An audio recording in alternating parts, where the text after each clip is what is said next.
Good day and welcome back to another DB Legends video. In this video we are going to be taking a look at all of the updates that have happened recently on DB Legends, and basically quite a bit has happened, and I think a lot of players are going to be pretty pleased with the changes that have occurred. At least I think so. Anyway, I'm quite happy with what's gone on. So there's been a bit of a revamp. There's a couple updates happening at the same time. There's the feedback update 2022. So this is kind of like updates that they've done based on feedback from the players. So this is separate to the other big update that's occurred at the time, which is the version update. So PvP, they've increased the rewards for higher ranking players. Not hugely, but they have increased them, which I think is very, very good. So they've given a little bit more Chrono Crystals back to those people that truly take on PvP, which I think is a good reward. Battle Gauntlet, you can now skip up to stage 79. Boost stages have had their rewards increased. Equipment, Awakening equipment has been made easier and more effective. The UI for Awakening equipment has also been made more effective. The exchange shop has been made easier to utilize. Essentially, they've added some titles into the dual coin lineup, so you can get some brand new titles that you may have missed, some temporary ones, and yeah, basically there's just been some really nice changes. I think good changes. I don't think any of these changes are bad in any way, shape or form, so very happy with the feedback update changes.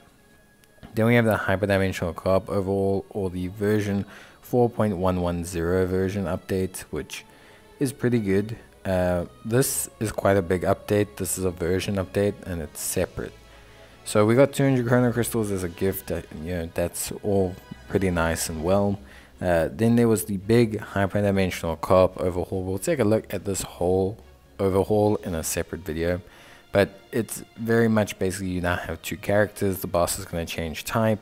Rising Rush has been changed, which is the big predominant factor, and there's some new mechanics as well, which I think overall could be good, could be bad. It's difficult to say right now, having not done it yet, and also obviously without having done it over an extended period of time, because things might feel fresh, but then by tomorrow they don't look so great. But overall it could be some pretty good stuff, so I'm interested to see how it goes. Basically, a lot of it has been made to make the process easier, which for me is always a decent thing, or more streamlined, less so than easier. There's also some revival drinks now, but there's some two new pretty big items. We've got rocket boosters and we've got ultra skip tickets. Now ultra skip tickets are interesting. Ultra skip tickets, they don't really specify how you can get them. Mainly it looks like from login rewards.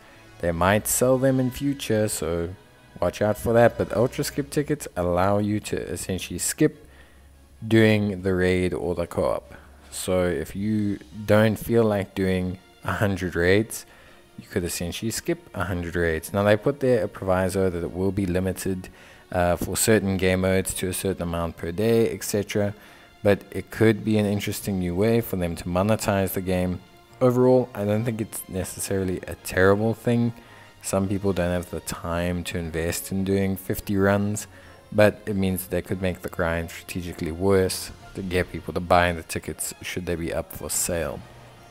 That's kind of the big hyperdimensional co-op update. Obviously goes hand in hand with a lot of other news, being the festival countdown, and here we get a little bit more information on some of the new items, the ultra skip tickets, the rocket boosters, and the revival drink. So the revival drink is fairly straightforward. You just use that during hyperdimensional co-op. You can actually buy that from the hyperdimensional co-op exchange store for 300 medals. So you can always keep a revival drink on you should you fail, should you really want to just revive. Maybe the boss has a couple % of health left.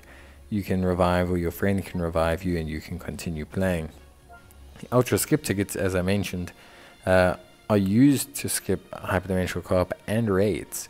So that's going to be a very interesting thing. Like I said, they don't specify how you can get them. The revival bottle you can get from the hyperdimensional co-op event. The rocket boosters you get from login, it seems, as well. And rocket boosters just shorten adventure time. Yeah, I guess it's a pretty good thing. Just depends.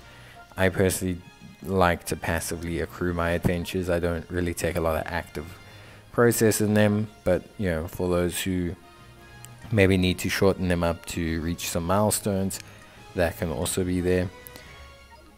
Taking a look at all the exchange shops, there's nothing that's changed too much. There's no indication of being able to trade in for Ultra Skip tickets as of now, and I think that is obviously something to be aware of.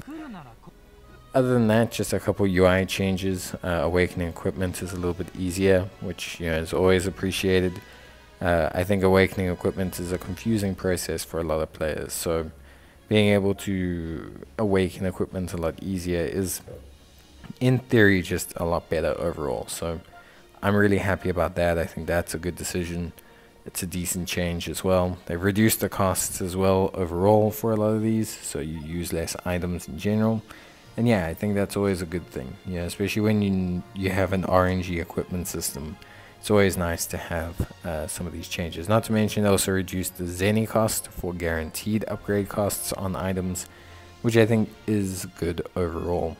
But yeah, that's some nice changes, to be entirely honest with you. Nothing else too much with the update. Obviously, Legends Fest is scheduled to begin in just over a week. The 25th of November will be when Legends Fest begins, and obviously that's a super duper crucial time for Legends players. It's going to be very exciting. So yeah, that's pretty much it from me. Just wanted to run through the updates and talk about a couple things, but I'll see you guys in the next one. Bye.